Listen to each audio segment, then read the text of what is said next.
This is another episode of Days of Our Craft with the 999 ASMR Tarot. And I am your host, Random Guy. I'm that random guy on YouTube, leading you through an experience. If perhaps you are watching this on the playback, feel free to increase the speed up to like 1.25.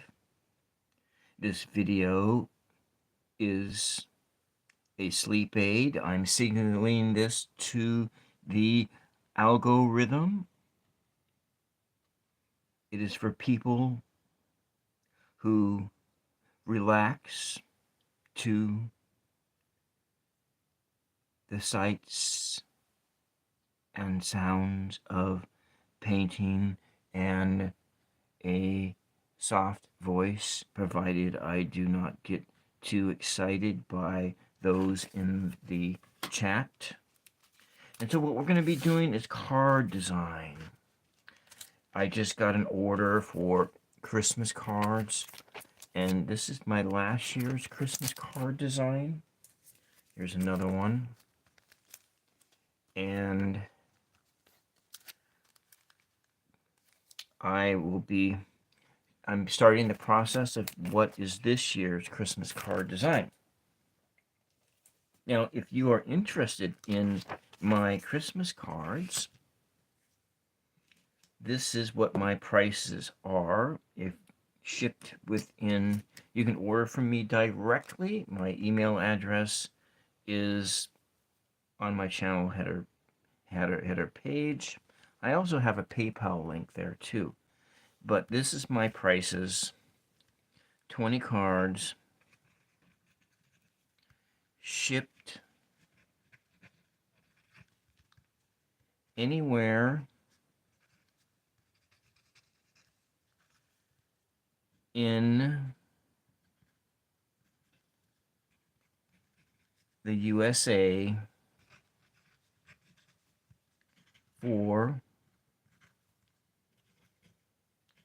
$150. So shipping could be, anyway, so that includes the shipping, $150 for 20 cards shipped anywhere in the USA. And so we're going to get started here. Painting. I'm going to do a force scene. I have some blanks here. I'm going to try to get to 3 cards today. We're going to start here. This is the backdrop. Need to get some water. Can't paint without water, especially the acrylics. And these are the colors I'm using. Phthalo blue. There's titanium white, primary yellow, yellow oxide,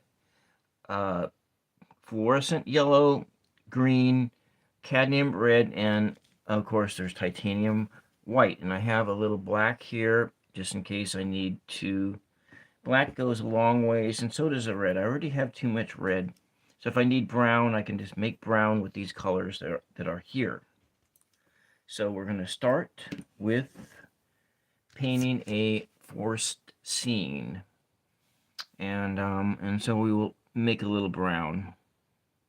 I'll make the brown over here, I think. A little green, a little of that oxide yellow, a little bit of this primary red. Now it's kind of getting into that realm of a purpley color. It's a purpley color, but it's going to need a little bit of black. And as I had said before, black goes a long ways. One of the card designs that this individual requested is that I put an ocean scene. So we're going to try to, I've not been successful making ocean scenes on these cards that I liked. And that's the key, the operative word, that I like. And so I'm not going to send out any cards any ocean scenes that I think aren't, if I'm selling you a card. Hello, Sarah. Welcome to Days of Our Craft. And as I stated a little bit earlier, I'm making cards. These are Christmas cards. But I sell Christmas cards, but I'm also selling forest scene cards. And so I'm working on, and Christmas is coming up really soon, and it takes me a while to paint a card. And I'm hoping to get into a new craft fair this year, and so which I need to probably paint like 500 of these cards, and so now it's like the end of July, and so this one here is kind of like just it's a forest scene. You might see this. You're coming up on a hillside, and I think I have, and well, you'll see what it looks like. You'll see what it looks like, and I need to do. So sometimes when getting fine lines, it is sometimes better to use like a pencil to do finer lines. So you're going to do, it's going to be like a forest scene. And so when you want to get like finer lines, sometimes it's really difficult to get that with acrylic paint. It is to me, anyways. People who are more masterful of it, but when you're painting small like this, it is oftentimes difficult to get fine lines. So I want to put into the distance here. I want to put some trees that are way in the distance, and so I'm just going to use these. I should get a black pen. This is more graphite-y color. Forest hard to draw. Well, not necessarily. It just takes practice. All it takes is practice. And so these are watercolor pencils. And watercolor pencils versus like just regular colored pencils. These you can use them. I think we'll just use this one. Hopefully this one wasn't the same one. It kind of was. It's black. I want it black. And what we'll do is we'll just put some of these in the distance, and then really lightweight in the distance so they look like they're a long ways away. So you can get the illusion that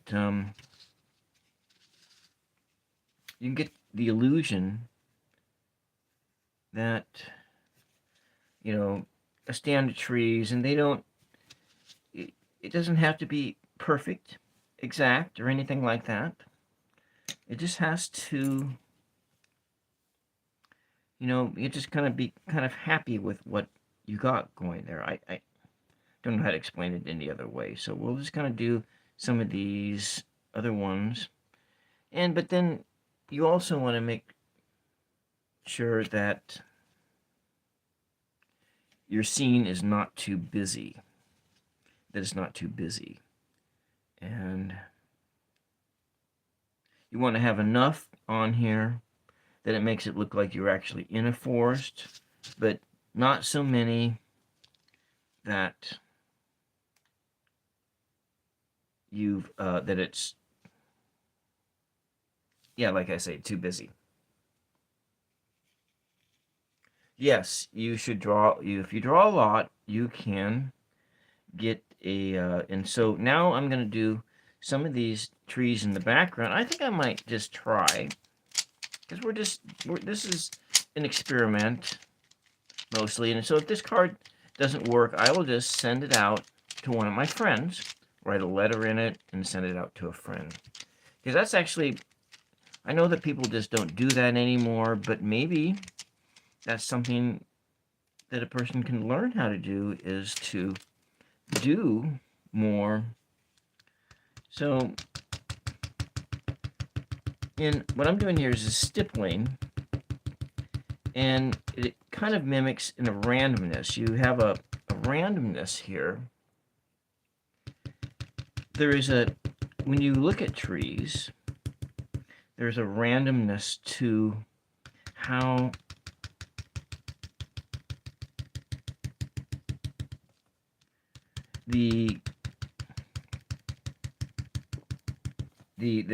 these are evergreens, and there is a randomness to this. And so if you're just joining us and watching, don't forget to push the like button, because that signals to the YouTube algorithm that it can push this video out a little bit further. So I'm just going to do this initial coat of this sort of a brownish color in the background. And so this is, in this exercise, we are combining watercolor pencils with acrylic paint, making happy trees, happy little trees. All right, now let's go with a different color and add that in there. So we did, this was this color. I think I want to use, like, maybe, I don't want to use a green per se. Maybe red, but actually, I think I'll use that golden green color here. And just a little bit of this over here. It's just the hints.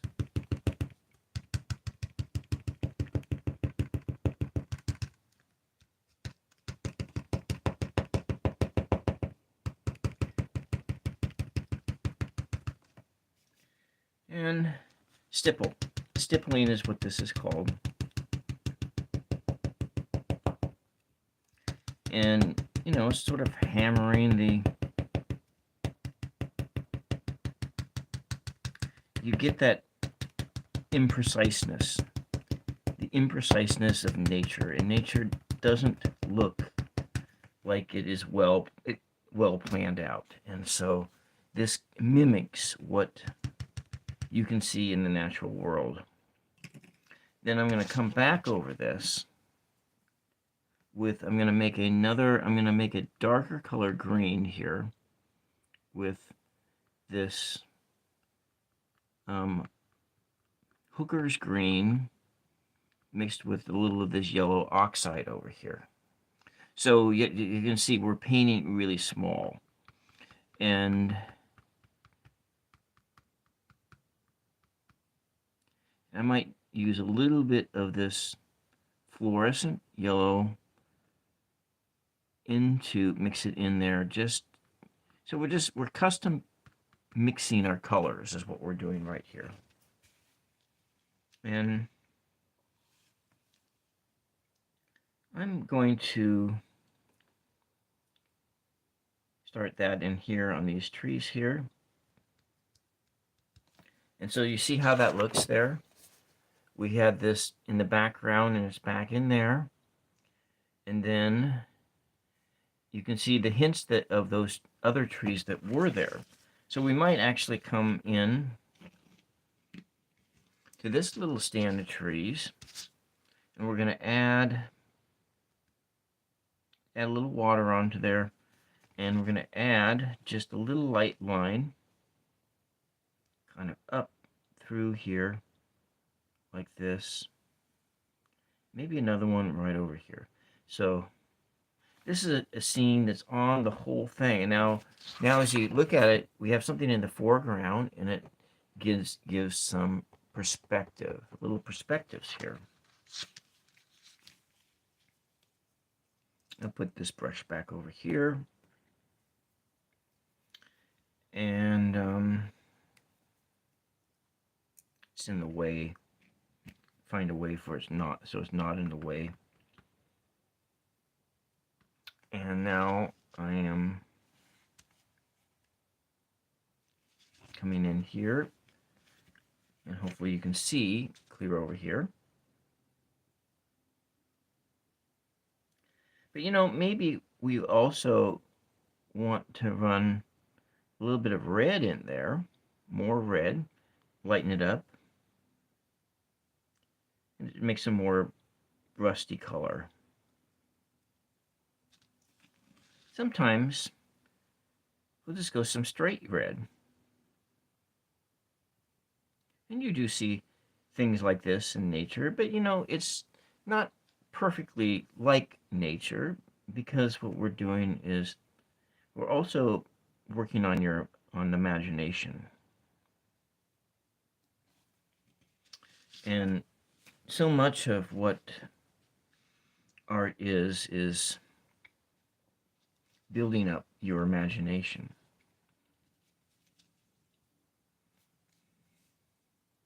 I'm going to go over here with these and just see how it really is fairly simple, and it goes pretty fast too. But just have these light touches, light touches. All right, well, this is a little bit heavier. My happy, happy tree. I'll just come back over it with this yellow oxide. Red trees in the background. A little bit of green, and we'll turn it into, it'll just mix those colors right on the page.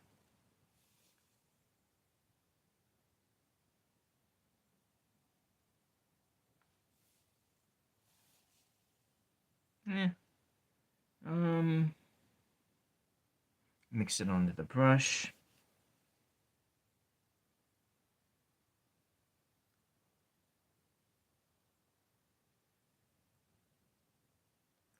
Oh, okay. Thank you very much for being here, Sarah, for as long as you have. You have to go to sleep. You're on the other side of the world. All right, I get it. Get it, I get it, get it. And then over here, these different trees, different colors.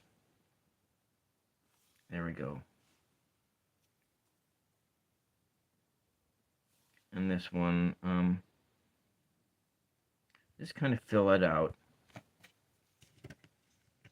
And so there it is, you see. Now, I'm going to bring in the more of the foreground, and these ones in the distance, you can see that, and they have some in the distance there, and they're back there. And you're working on the foreground. And so I'm just going to come in, and now one of the other ways that trees do look is they look like this. If you actually go and look at a evergreen tree, you'll actually see that this is the direction that it has limbs on it that go like this, and it looks like a cone, and the limbs are ever and ever shorter. Maybe we go in here with some brown.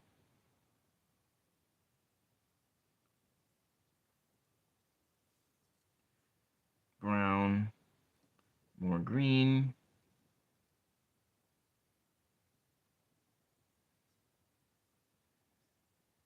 You see how that's done here?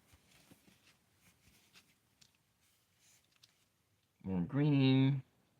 We might want to actually even tone down some of the green too. Add a little white to it, just tones down that green. Gets a more of a frosty color. And you can go in just a little bit like that. Kind of a... And it doesn't have to be perfect.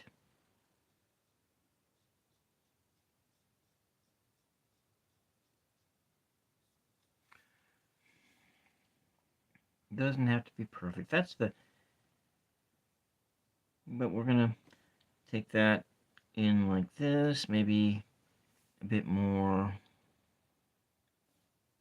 like this over here. Now that kind of makes it look like the bush is really up close and personal, but here we are. There is another, just to gain some variety so that not all your trees look alike, we can do this other method too. I'm going to take this. This is a fan brush that I cut down. And so in here, we're just doing a stroke over, just from the center line, from the trunk over. You know, because sometimes, you know, your trees, they might have a lot of gaps in them. Now this one,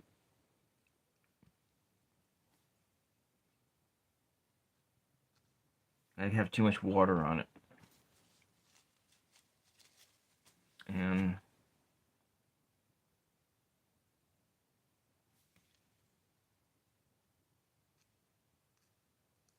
it's not perfect. I'm just thinking of what makes you happy here. Let's go for some primary yellow, actually.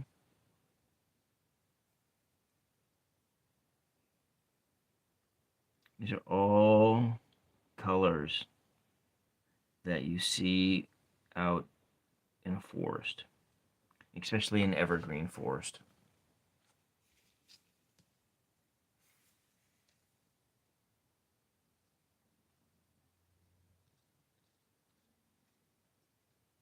See? And then against that backdrop of the clouds out there, it has a nice open feel, a big open feel. Granted, these look like weeds in the background, but you know, it's you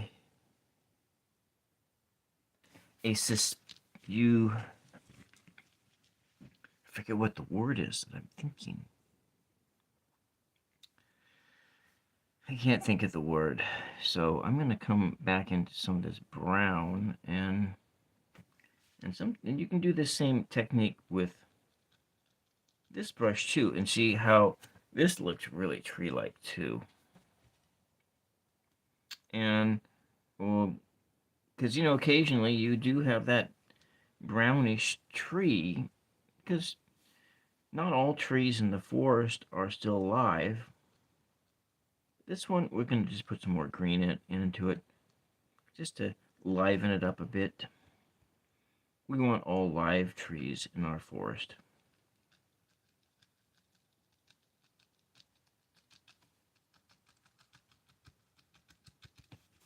See how easy this is? It's very simple. Now, I'm gonna, for these last two trees that are in the foreground, I am going to use another brush altogether. I'm going to use a brush like this. This is a cut down brush. They took the bristles of it and they cut it down, so you have, so it's kind of like that fan brush that I modified. And we're going to, this is really soupy here. I don't want to use too much of this like that. We need to add some body to the paint because it's way too wet right now. And we're going to add a little red, just a little bit of red. And I need to tone it down with a lot of this titanium white.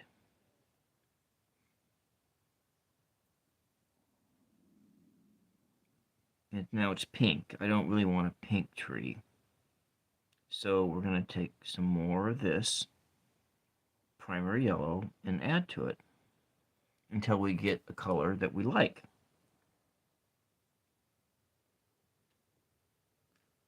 Now it's all really gloopy on the brush.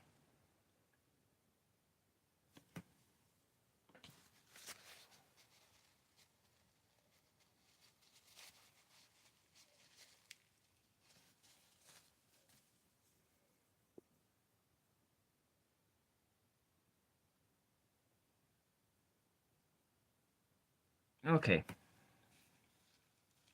going to take this one, and we're going to make that one like that.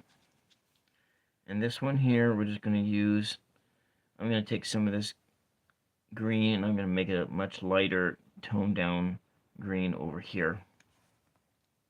And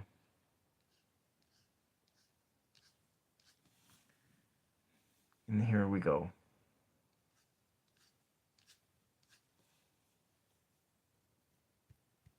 Toned down green. I think I want to have some of this just sort of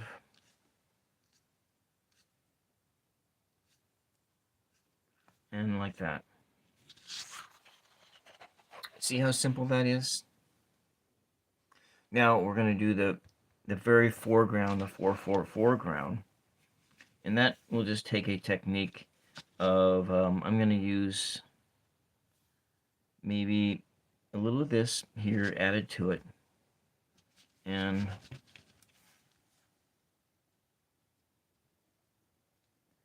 so it's like late summer. In like late summer, the grasses kind of look like this. You just look right outside. There's a little bit of green left in it in some places, but there's a lot of this straw-colored ground. And just right on the edge here. A little bit thicker over here.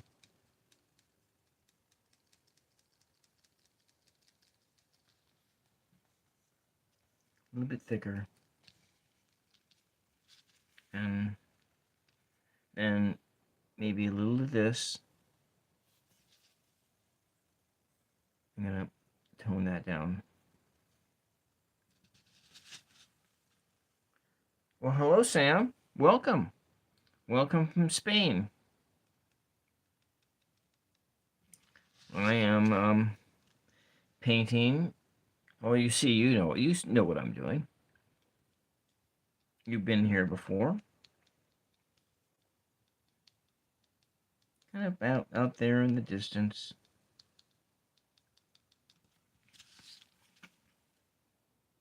A little bit of this fluorescent yellow. Of course, you don't see any of this color in nature, but what you are getting here with this is that this is how sometimes these colors may look when the sun is at your back and you're looking at it. You have the sun coming in and reflecting off the grasses.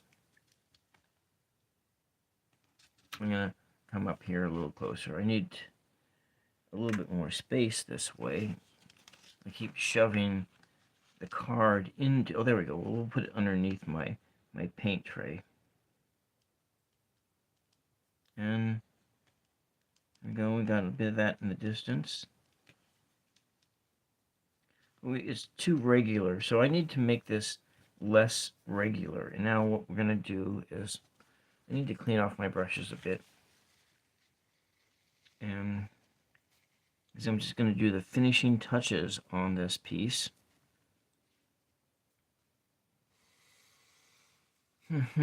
How are things over there in Spain land, Sam?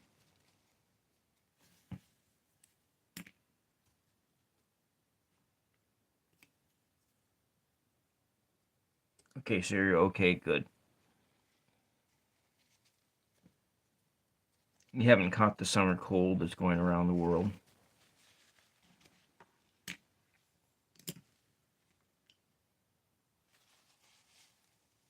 It's hot, yeah. Yeah, today it's like where I'm at, it's like 70, 75 degrees, so it's not not too hot. You can actually be comfortable in long sleeves and long pants. And so I think that I need to work on just some lines. I'm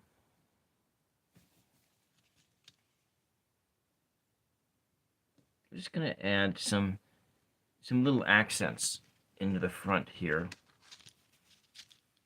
Some accents and like some grasses.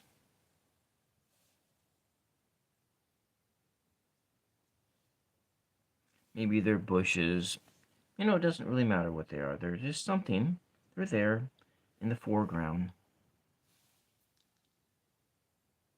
Just hopefully it makes you feel happy. Happy, happy happy forcing bushes, ferns. I don't know what they are. Just use your imagination. That's what it is. No cold. Okay, you live in an isolated village, so when cold comes through, it just like wipes everybody out. Hmm. Yeah. And so here we are. The scene is just sort of. I need to add. It's adding randomness to this. This is one of the crest. That's one of the things that's really important when you are creating these forest scenes is to add some randomness to it, and that sort of breaks up the monotony of because it's really easy to try to make it perfect. And well, hello Evie, welcome to Days of Our Craft. Days of Our Craft.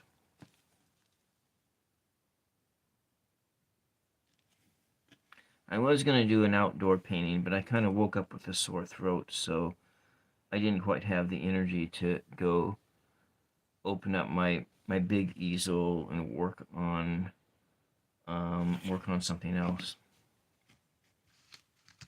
And I might come in.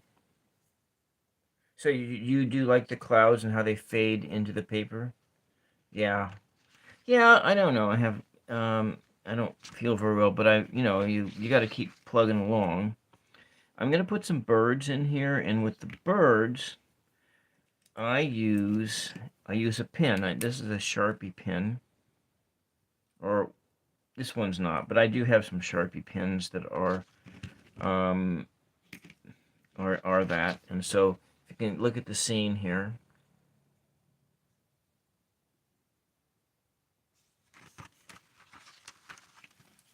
Yeah. I'm just hoping that it isn't COVID. I really would like to go to a family reunion on Sunday.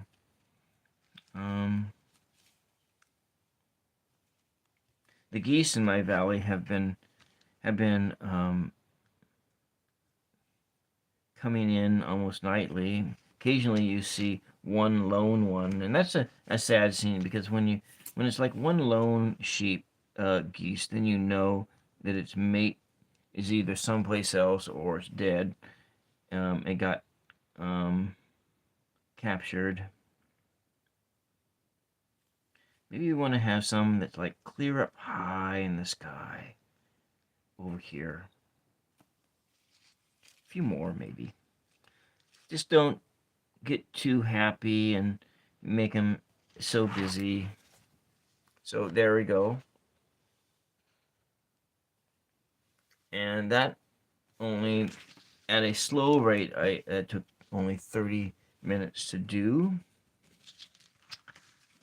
If I was going really fast, I'm going to put my initials down and the year. And so it's done.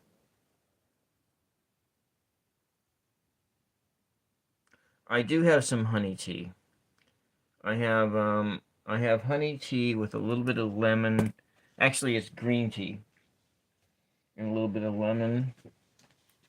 And so we're going to do another one. I'm just going to forge ahead and do another one. And so we're going to work on the background first.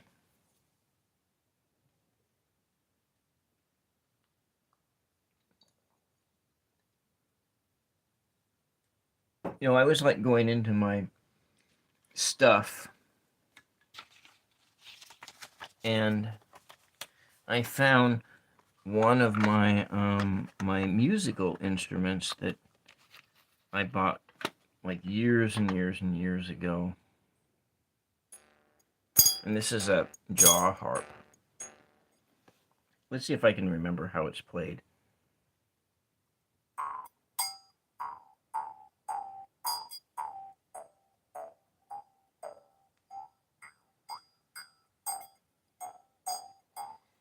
It gets a kind of clanky, but I think you get it that way, and then, but anyway, I haven't really used this in years. Then I have like a bunch of harmonicas too. But there's somebody sleeping in the house, so I'm not going to play that. Alright, so for clouds, this type of a brush is really a good cloud brush. And so I'm thinking that I don't want any green in the sky. I think I'm going to go with like this phthalo blue and this, but you know, with a little bit of hint of red, which I will pick up later. I'm going to start with this in the background, but I'm going to tone it down more, with more tone down, and then we're just going to come in and you just do this, randomness. And you don't try, and what I had learned through the years is you don't try to make it perfect, because when you do, you ruin the whole thing. And so maybe we'll just take in a hint of this, this, which will make it into a purpley color.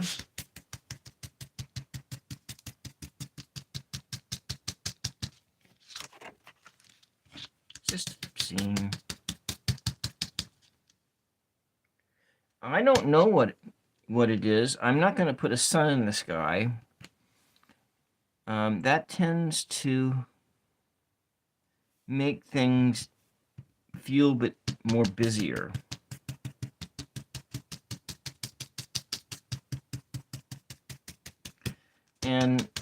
But I can go, when it's all over with, I can go do some yellow highlights in here, but yellow highlights will turn this green, and I really don't want green in the sky. That's one of the things that, so I tend to avoid doing that, but you can probably get a little bit of that.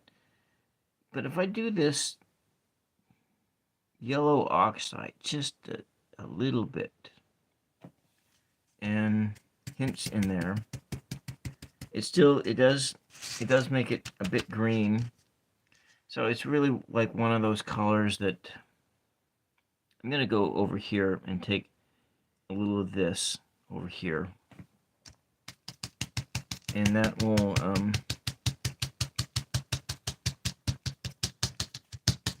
we're going to want to tone down with a lot of titanium white now.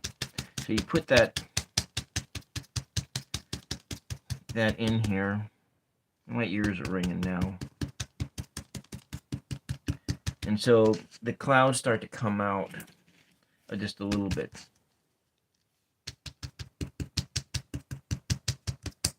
One of the techniques for, especially people make for landscapes of painting oils, is they wash the canvas with like some kind of a orangey, rosy color. This is very light. And then they use that in order to tie the sky and the ground together.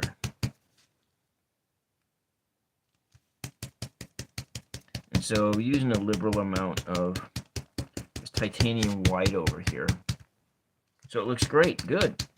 Let's put a few of this, kind of maybe a lifting motion, and then you get some clouds that have that cotton candy-like feel. Maybe this one here is just going to go right up to the sky. And then I have this littler, tinier brush, and I can use that just to accent things a little bit. And we'll go back in here with this. Now it's too much water on there, so we want to take a little bit of that off. You don't want to have too much water when we're doing this, but we'll just do a little bit here. And then occasionally you can get some really happy accidents here and like have some shapes that maybe they look like dragons or something like that. Subtly, it happens more accidentally than it does purposefully. It's really hard to get that to happen in a more purposeful manner. I haven't succeeded at that yet, so which is why I use this method here for that. So the blue, it kind of brings out some more of the, the colors. And because, the clouds sometimes do look this way, We'll come down here and bring some more of these clouds in down on the bottom. Thank you, Sam. So what do you think this is? Is this evening or morning? Maybe it's a morning sky. Actually, it's probably, yeah, I really don't know. But I think that looks good like that. All right, I'm going to get started. For this one, now as I did in the last one, I took some colored pencils in order to make a background. So I have, like, in the far, far distance, I use colored pencils. And I have a brown. I've used this one on the leaves. So I use these two on the leaves, and then I used a darker color one to have it in the way. Oh, there it is. In the way distance. So it looks like a noon sky, more like the noon sky. Great. So I'm going to put some of this over there.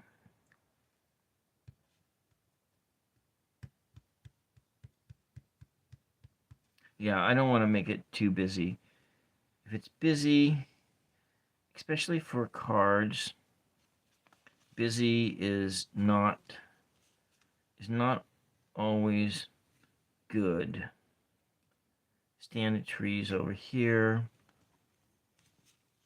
I think I'm going to do sort of a combination of like a big giant oak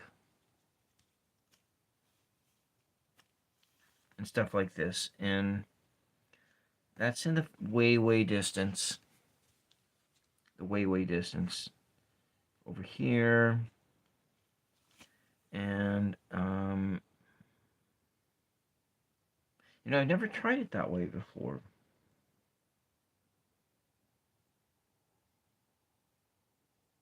I might try that design sometime. But in the near term, I'm not going to try that. I'm going to go in, and we're going to make the trunk of the tree. I'm going to use one of my watercolor brushes, this one here. What is that emoji? I got to get a magnifying glass to take a look at that. So it's some kind of a heart with some eyeballs in it. All right, thanks, Sam. And now I'm going to go back and make some brown. These kind of brushes are harder to use. This is more like an advanced, when you have a little bit more skill using brushes, using like a watercolor brush like this with long, it's more of an advanced technique, and so you have to be a lot lighter with the touch. And so I'm going to make some brown here, and just sort of this green and mixing with this yellow oxide here. I could do a little bit of this red. It'll darken it up. Okay, so what we're going to be doing here is I'm going to make like a big deciduous tree in the foreground. So with this, you see, it's really a light touch. Light touch. And then you have to add a little bit more water to make good lines, kind of add some water. And then, as you can see, this thing on the foreground with those clouds, it starts to bring everything to life. And that's one of the things I love about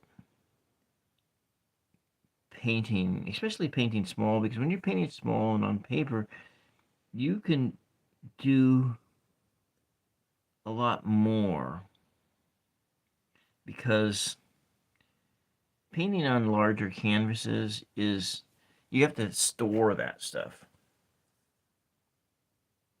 Yes, I guess I've never actually written with a feather pen before, but I can imagine that that probably is what it's like. You are, so we want to try to get that sense of, that randomness sense. And I might actually come back in here and get a little bit of this black I put this black in here a long time ago. I don't use very much black. Very sparingly. And I'm going to start down here. I'm going to move so it blends it in. And it looks more organic. That's the word we're looking for, organic. Go back in here. We'll blend it out some more. This organic look. Of course, I'm looking outside and I see some trees. I got apple trees out back. And you could see that they might look like that. If they're in a stand with other trees, they will grow straight up and tall. Otherwise, if they're like an alder, they'll grow straight and tall. But we're kind of not in one of those groves.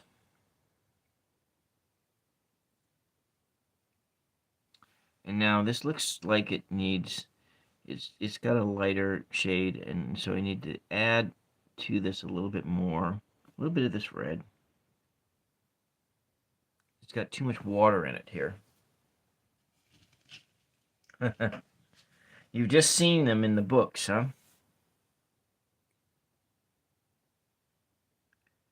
Right there, off like that. This is getting to have the flavor of like a bush more than it is a tree. It just feels more like like brush.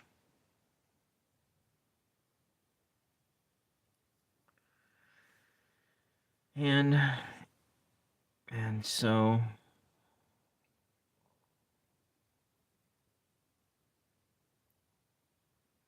have you cooked anything wonderful lately, Sam?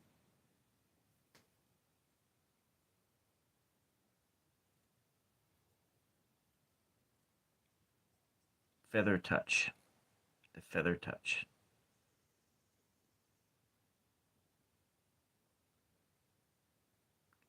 So here, making those branches,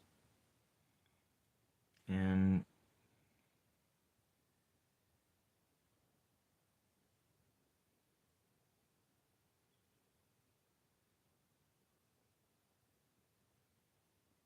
just a feather touch in order to get them to be really thin. And so it's starting there to, oh, you've been busy with a puzzle?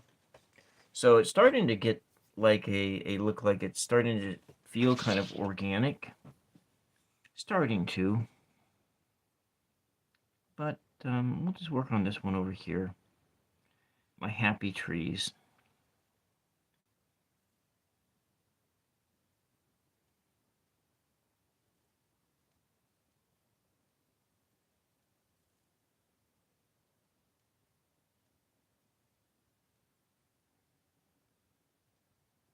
And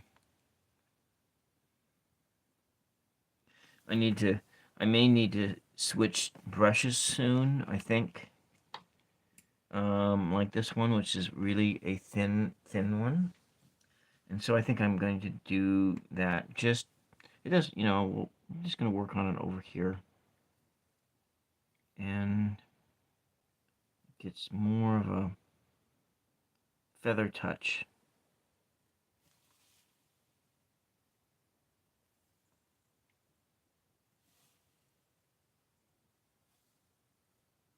I don't want to put too much. I don't want to make the paint too gloopy. There's nothing that will kill a treescape than having gloopy paint.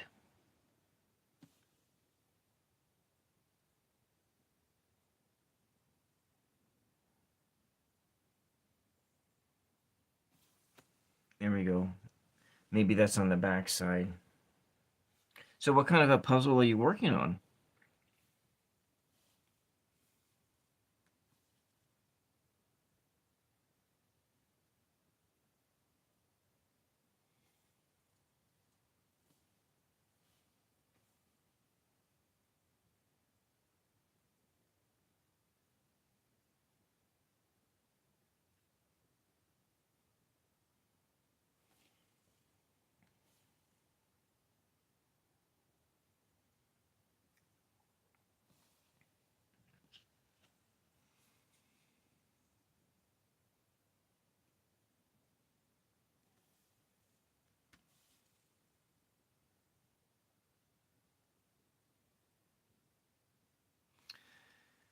Yeah, the YouTube analytics were completely wrong.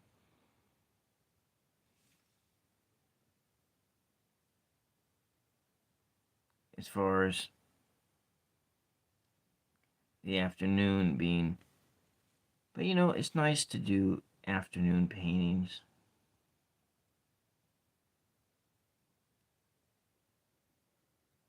I might actually take some of this green and roll it out too. I don't like this line at all. I'm gonna go after the black. Lots of blue and white. So it's 10 o'clock, about in the middle of the ocean scenario. Oh, 10,000 boats in the middle of the ocean. Okay. That sounds like it's a jigsaw puzzle, I'm assuming. I've never been successful with jigsaw puzzles. Unless they're like the ones that are like made for like 4-year-olds. Those are only puzzles I like when it comes to jigsaw puzzles. Kind of putting this in here to make some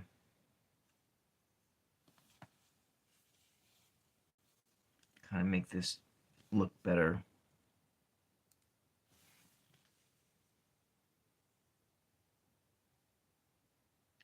less like it's gloopy.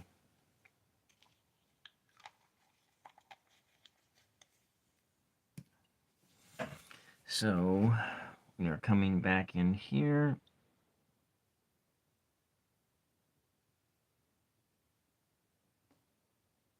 Normally, you don't start in the middle when you do this. Try to restrain yourself from doing exactly, but you know, it's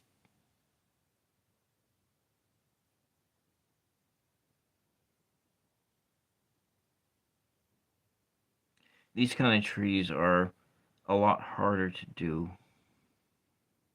because there's so much more line work you need to do in order to make it work out and be believable.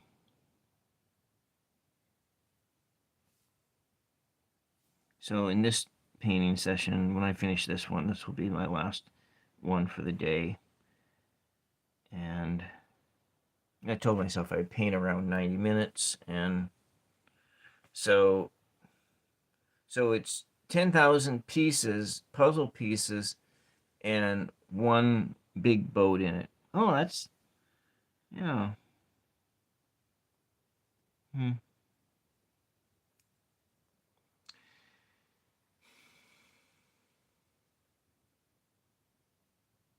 You know, Sam, there's a book. I don't know if you can get it, but it might be something worth seeing if you can find. And maybe you might be able to even find the made-for-TV movie that they did of it. But there's it's a story of Robin Lee Graham. And Robin Lee Graham, in the mid-60s, was the youngest person to do a solo trip around the world. And he I've read the book several times, but I don't have a copy of the book. One of my roommates that I had back in the 90s, she had the book, and I lent it to me, um, and when she stayed in my domicile for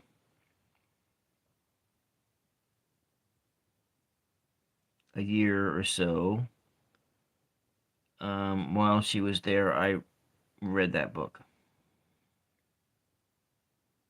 But I've seen the movie. The movie's not great, but it's okay for one of those movies that was made in the 70s. This limb looks more like a dragon limb, like a dragon head or something.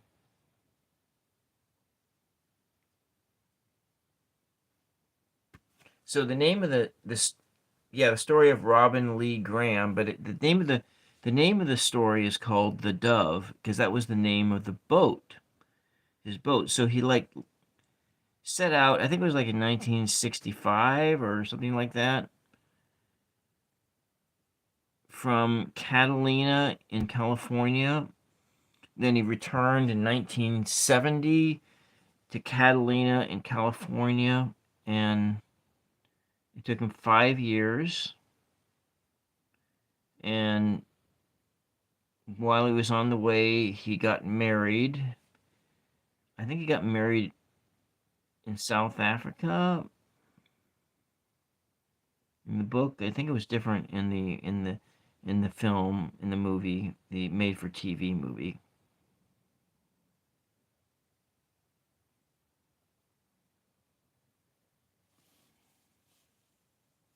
And then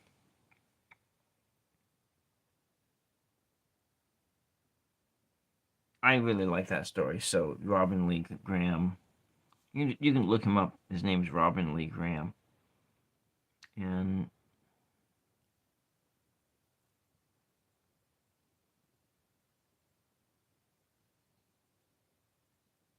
using this little brush to do the fine detail work, and then we'll go over it and we'll use the stippling process in order to make the leaves. And so it's starting to come alive here. No, it was a 5-year trip around the world. I don't know if he started in 65. He may have started in 68, or he started in the 60s. And then but what was kind of funny about the whole story is that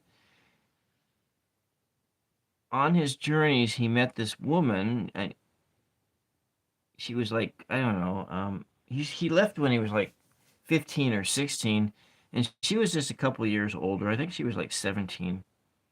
Because back in those days, people they grew up faster, and and and so they did people did they started work earlier, they grew up faster, all of those things. And so I'm gonna start making leaves. And so the girl that he met on the journey, I think he met her in, like, because he left from Catalina, California. He went to Hawaii, and then he went across the ocean, and ended up, I think, maybe in the South Pacific Islands. So somewhere in the South Pacific, in those islands that are leading into, you think you've heard about, yeah. So someplace like in that island chain that's like around, going into the Philippines and Thailand and that area. Well, he meets this girl, and it comes to find out that this girl grew up in his neighborhood in California, because he was like in that Catalina area, but she was like 20 blocks away. It went in a totally entirely different school system. And that's just like the whole amazing thing about our lives. And we meet people that um that they end up becoming part of our lives, and part of our lives forever, and that they may be from almost the same neighborhood, pretty much, maybe one school district over or something like that. And that happens so many times. And so it makes it almost, to me, it almost seems like that's kind of like by design. And that by design we meet our life partners, and not always, but sometimes it just seems that that's they're just so close by. These, I don't know if you call them soulmates, but I don't know. I think that we have more than one soulmate. Some people think, oh, we just got one, but I've met 5 people that in my life that could be classified like that as soulmate. Sometimes, though, those opposite type relationships, they're so volatile that the relationships don't work at all. So looking for a soulmate's not always the best idea.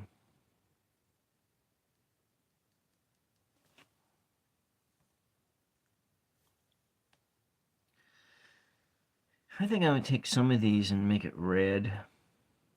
Maybe that's too much on there. Maybe this toned down brown kind of a color over here. Because it's maybe late summer, August, late summer. That's when the leaves start to change. but it has some green in it. It has some yellow.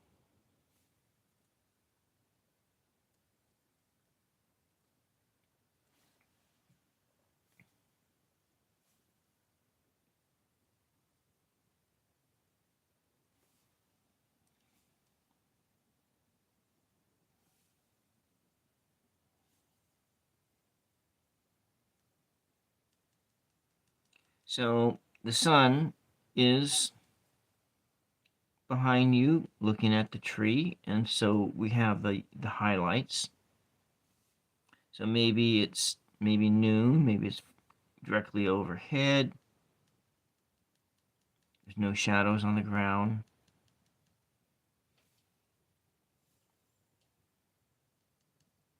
Maybe the sun is low in the sky or behind you. It's setting behind you. Maybe it's rising behind you. But we're just doing this.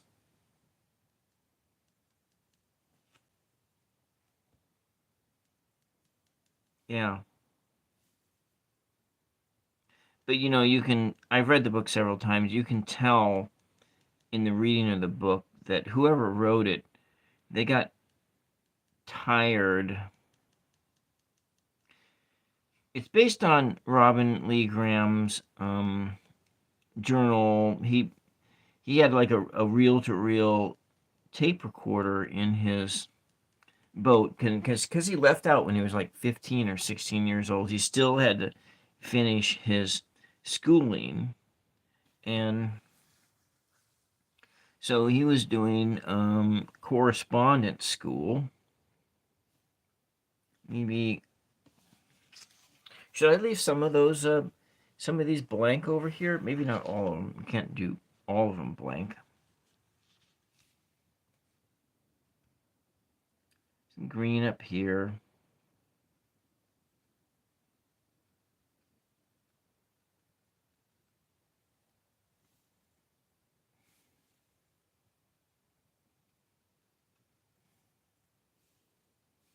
So it's time consuming.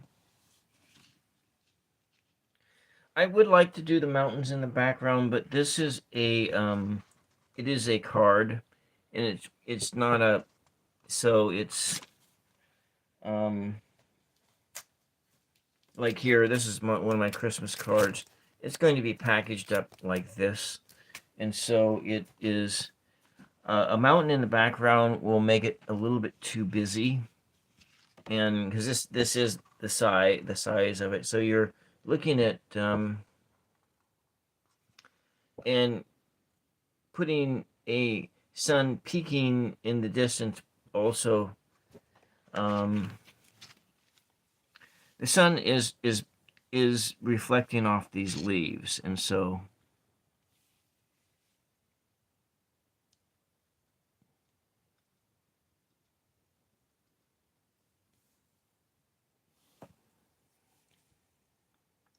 because I was thinking about putting mountains in it.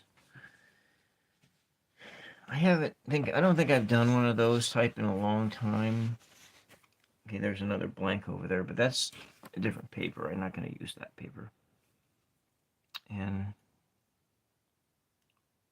I like this yellow oxide because it makes it look, it makes the leaves look more goldeny without actually going and using a gold color. And then we'll come back over the front of it and use this fluorescent yellow. Kind of gets it like it's some hints of green without it actually being green. As the yellow oxide does have, it is made between, it's made with red and primary yellow, but I didn't mix it, so. And then I'm gonna do this one here, and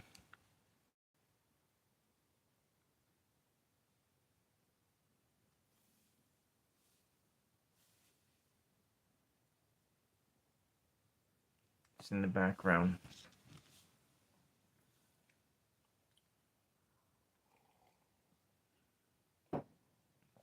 And anyway, when these are items that I usually sell at like art fairs and things like that, and so the whole, having mountains and stuff in it is a nice idea, but when you're selling something for not very much money and you think of how much labor goes into it, that you when you do a complicated painting like that and you're only getting a couple dollars for it, like the price of a high quality loaf of bread, you know, uh, you tend to. That's one of the reasons why I don't make these too complicated. And who knows if sometimes people will frame them, but then there's a whole lot of people who, it's nice. There's something nice written on the inside, but then they just chuck it in the trash. And so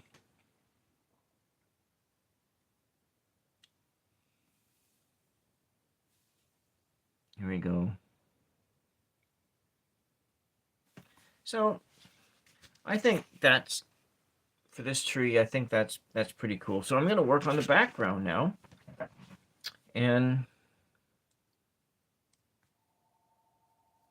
I wonder who that is calling. Probably somebody for a political campaign.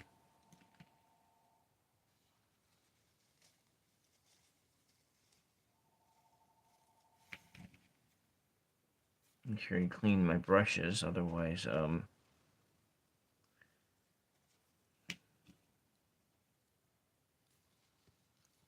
they become unusable if they get too stiff. Okay, so these ones are for the cleaning, and now I think I was just trying this technique that I hadn't really done before, and I'm going to do it again on this card. So these are in the way back distance. I'm going to put some things in the distance, and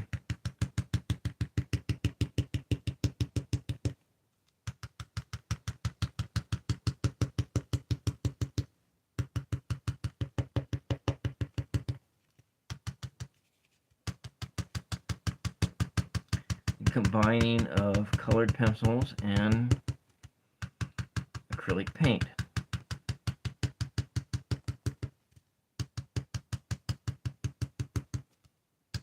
Maybe they're bushes, maybe they're trees.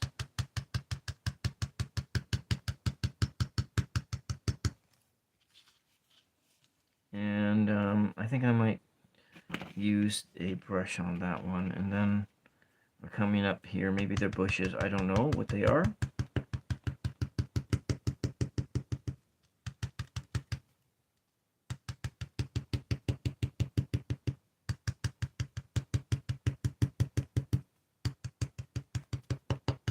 And then two-tone different colors. It's just that these are, it's like having a hint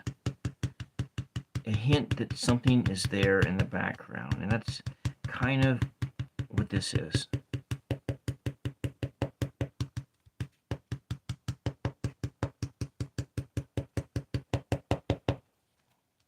So yeah, it's the stippling method. Stippling is what this is called. It's hints of a background. I want to make sure I don't smudge that.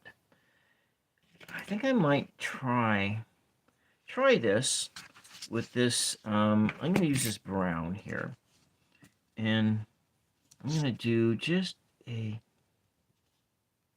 Now there's a tree over here in the back.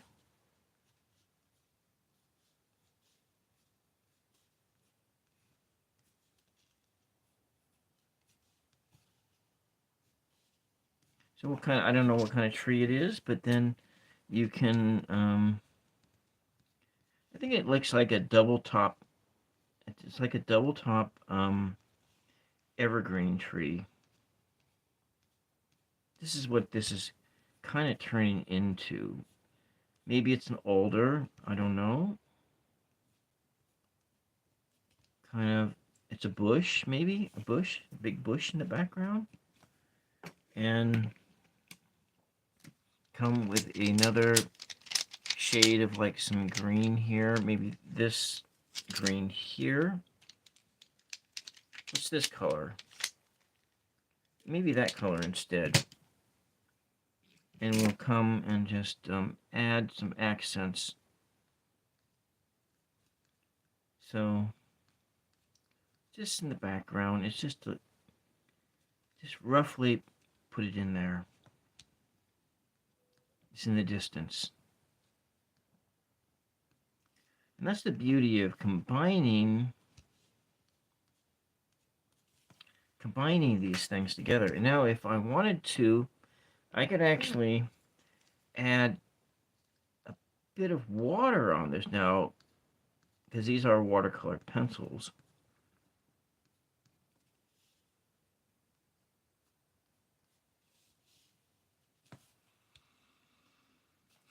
And kind of in here, we're adding some leaves.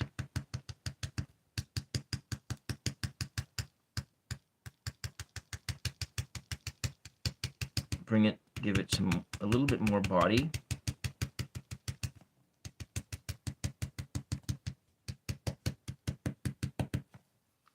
And I'm going to, I think I'll use, no, I want to use a brush that doesn't have, yeah, let's just use this one. So we'll use a little bit of moisture here, but I'm going to take most of the moisture off. And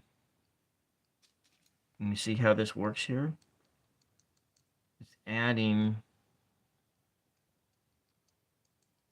it's kind of filling it out a bit.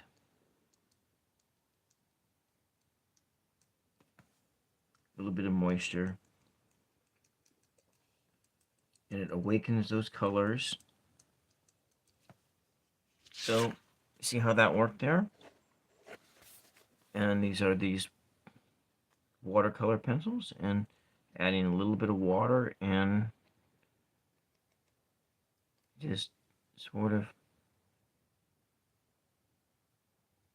taking this thing and bringing it out. And there it is. It's in the background, a tree. I'm going to put some trees in the foreground.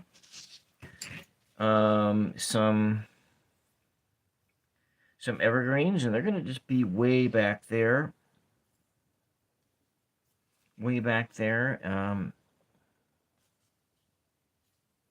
We are going to use this one here to do I need some water.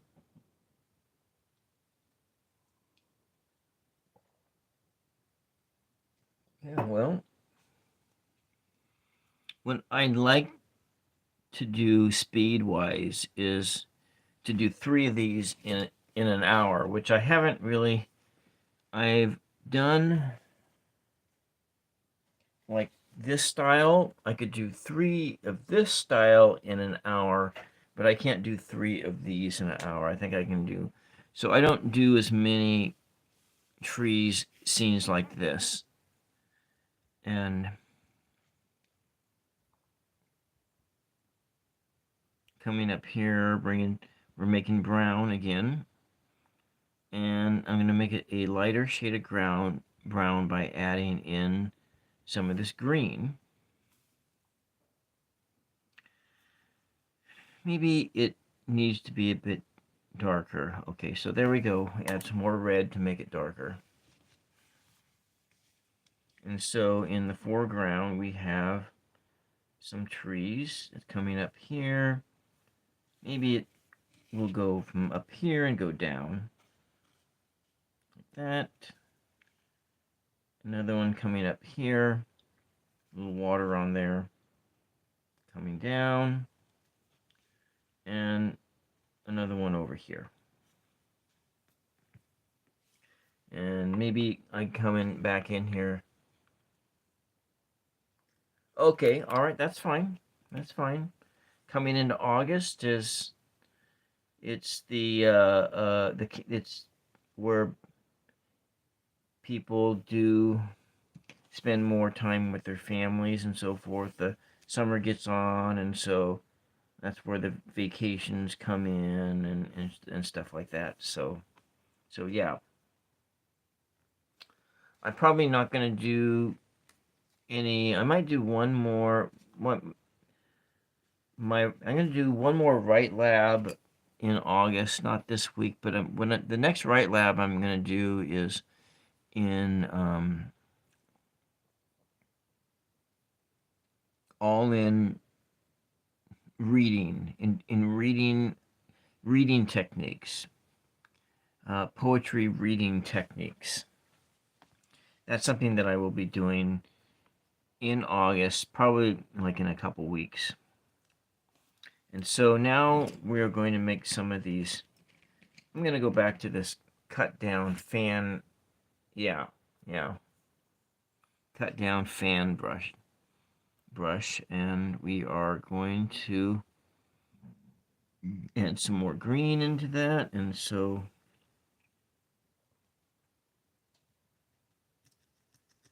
kind of a muddy color. So this looks, I look out and I see fir trees that look exactly like this. But I think this one that's really black, we're going to kind of do this motion.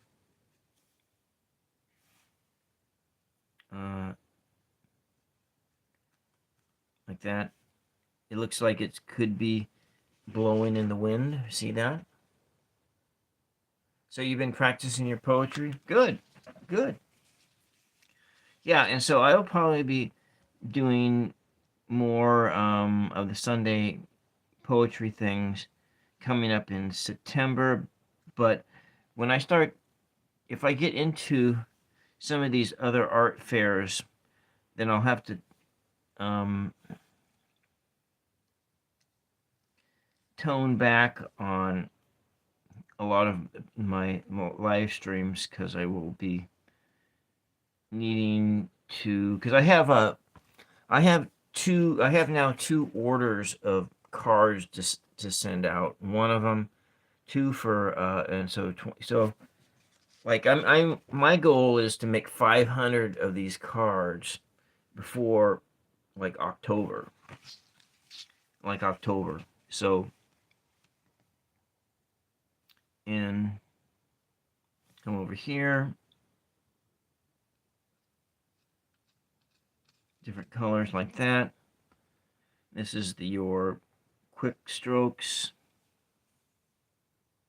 and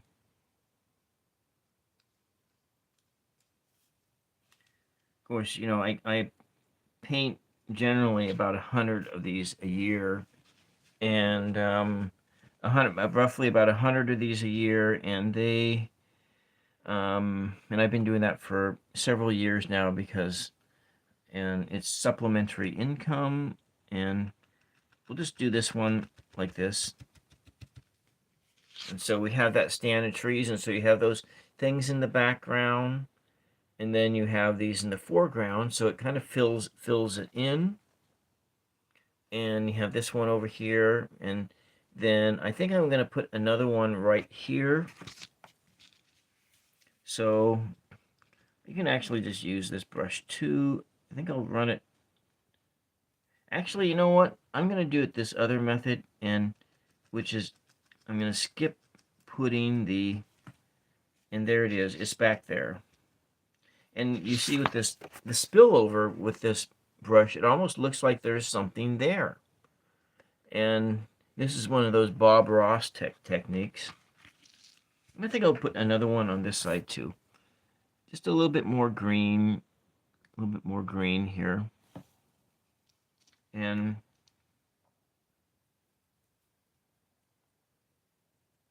kind of there. Over here. And see how does that look? that kind of fill in the scene so you don't miss the fact that there's no mountains and sun peeking up.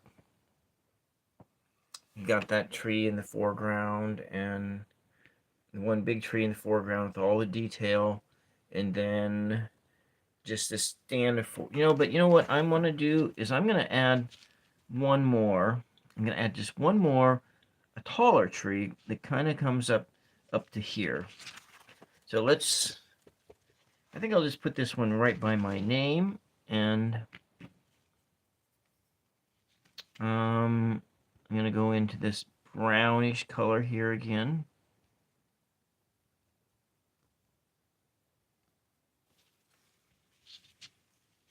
Yeah.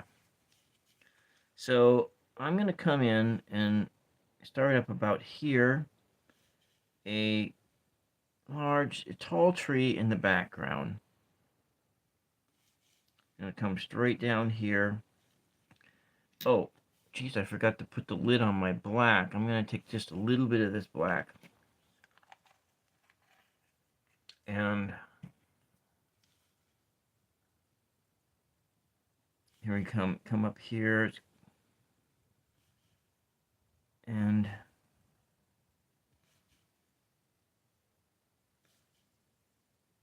coming down here. So it's got some different colors. It's fine. It's going to blend it in just a little bit. And I'm going to go back in and use this brush, my cut down fan brush, and I'm going to take this green and I'm going to add in some of this fluorescent yellow to it, and lighter color clear into the foreground. And so we will do this kind of style. And because now you look how that looks in the clouds up here, it just looks like the wind is just blowing in it. And that's one of the things I like about doing this in that style of the clouds there. Now, of course, there is a point here where it does look gloopy, and trying to get this to not look gloopy is sometimes really challenging. It's a real challenge here. And what I'm going to do is not go clear up to the top. So here we are. So, and there. Going back the other direction, it is a lot harder, at least for me it is. Other people are more practiced and they can do this better. And so there we have it. So red to this one. Okay. Some red then. I got, oh, geez, I'm right at that 90-minute mark there. So I'm going to do the foreground. The foreground here, and this.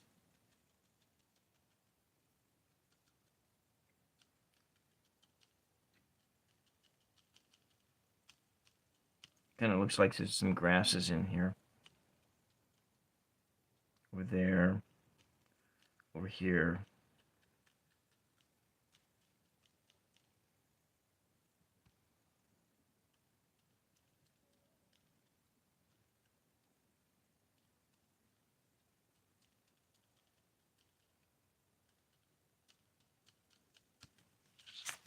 That kind of helps fill it out the scene.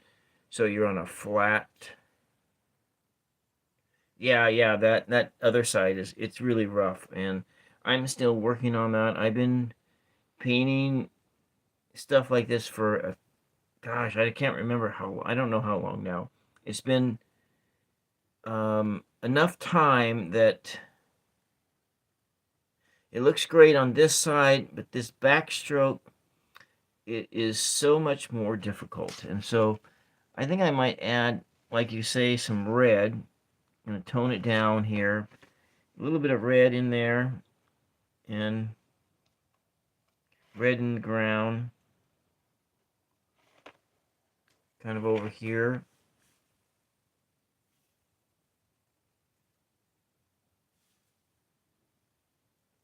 Red there. Go back to this oxide yellow. A bit more of that color there. Maybe it's something of a bush here.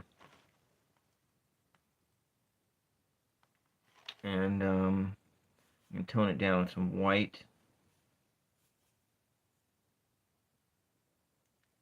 Kind of stipple that in there. So some light touches. And then, oh, I hit the camera again. I might, you say add some red in there. A little bit there. It's a lot. It's kind of gloopy.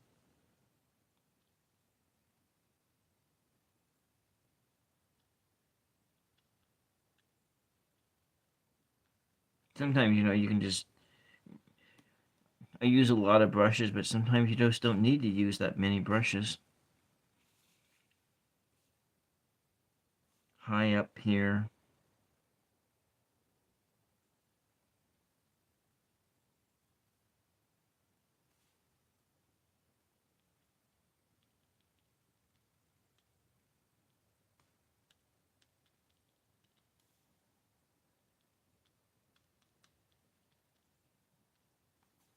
There.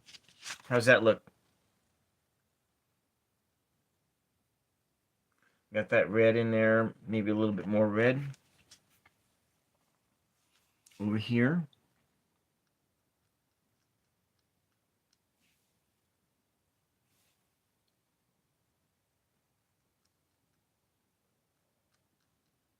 There. Yeah.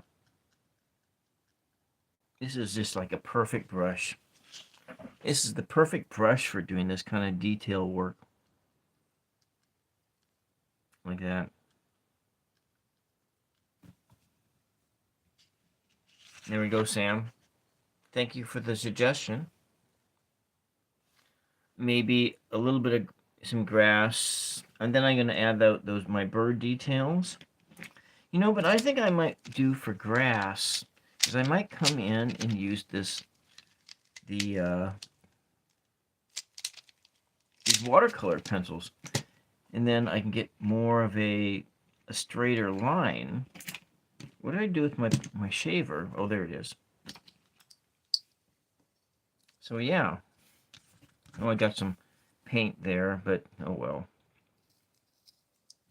I'll do this.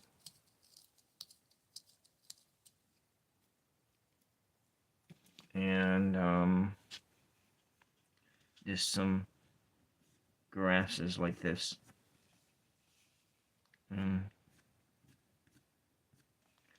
that's one of the things that took me a long time just to do, is that I felt like I needed to do everything with the medium that I was working out of. And then in the last year or so, I realized that I don't need to do that, because you can, when you look at grasses, that you can just combine tools, because you may not be able to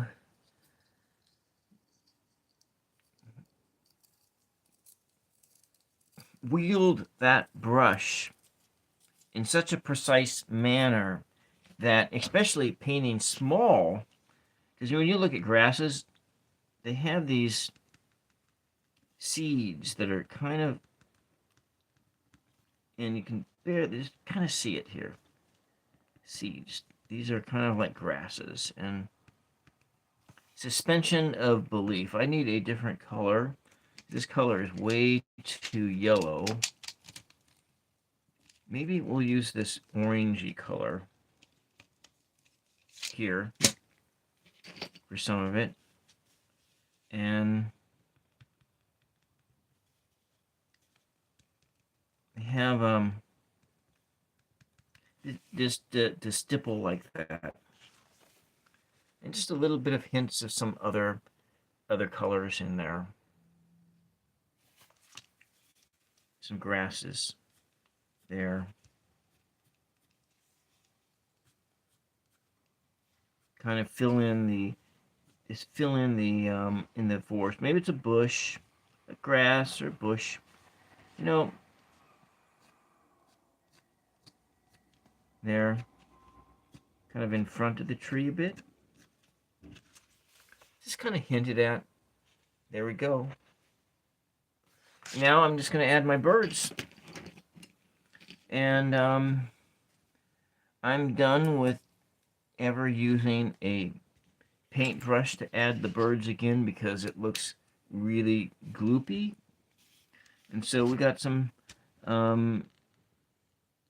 birds coming in off on the high clouds in the distance there, and then back in under here, there, they're over there. Maybe a group of 5 birds come in, like, unless they're like geese, because geese fly in pairs, but other birds, they do other things. There, in the distance, off there, really tiny. There we go. That could be 2 birds there. And then I will just sign and initial it on the bottom. 2024. And there we have it. It's all done. Thank you, Sam, for being here with me today. And through this, so today I did 2 pieces in 137 minutes. This one here. This one in about 30 minutes. And this one took me about an hour to do. And so there we go. We'll do that. This is